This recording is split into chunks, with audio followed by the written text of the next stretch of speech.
ऐन लोकसभा निवडणुकीच्या तोंडावर कळंबोली येथील उद्धव बाळासाहेब ठाकरे शिवसेनेचे उपशहर प्रमुख सचिन मोरे आणि महेंद्र पवार यांनी मुख्यमंत्री एकनाथ शिंदे यांच्या शिवसेनेत गुरुवारी सायंकाळी प्रवेश केला।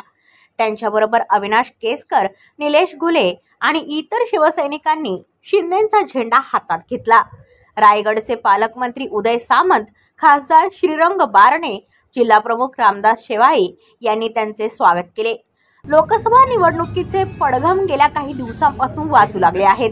लवकरच आचारसंहिता जाहीर होणार आहे, त्यानुसार जोरदार तयारी सुरू झाली आहे।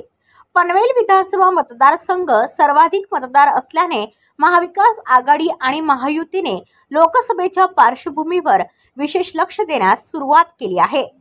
भारतीय जनता पक्ष या मतदारसंघामध्ये मजबूत आहेच, त्याचबरोबर मुख्यमंत्री एकनाथ शिंदे यांच्या शिवसेनेने सुद्धा गेले 1.5 वर्षामध्ये आपली मुळे रुजवली आहेत।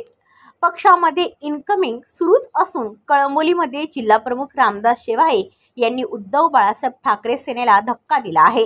या पक्षाचे कळंबोली उपशहर प्रमुख सचिन मोरे आणि महेंद्र पवार यांनी गुरुवारी शिवसेनेमध्ये प्रवेश केला। पक्षाच्या मध्यवर्ती कार्यालयामध्ये हा पक्षप्रवेश कार्यक्रम पार पडला। याशिवाय उपमहानगर संघटक संजय सावंत, शाखा प्रमुख निलेश घुले, हनुमंत ताम्हनकर, रवींद्रनाथ राणे, दिनेश शर्मा, अविनाश केसकर, आदिनाथ जायभाय तसेच उपशाखा प्रमुख साईस मुळीक यांनी सुद्धा शिवसेनेमध्ये प्रवेश केला। त्याचबरोबर संदेश वाघमारे आणि तुषार चौधरी यांचेही पालकमंत्री व खासदारांनी स्वागत केले।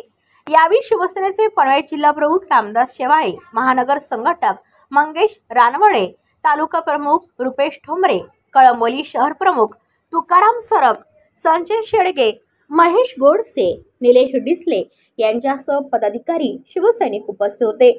प्रवेश केलेल्या सर्व पदाधिकारी व शिवसैनिकांना आपल्या पक्षामध्ये सन्मान केला जाईल, त्यांना जबाबदाऱ्या सुद्धा दिल्या जातील अशी ग्वाही पालकमंत्री उदय सामंत यांनी दिली। ब्युरो रिपोर्ट पनवेल, पनवेल वार्ता न्यूज। आपल्या परिसरातील बातम्या आमच्यापर्यंत पोहोचवण्यासाठी स्क्रीनवर दिलेल्या क्रमांकावर संपर्क साधू शकता।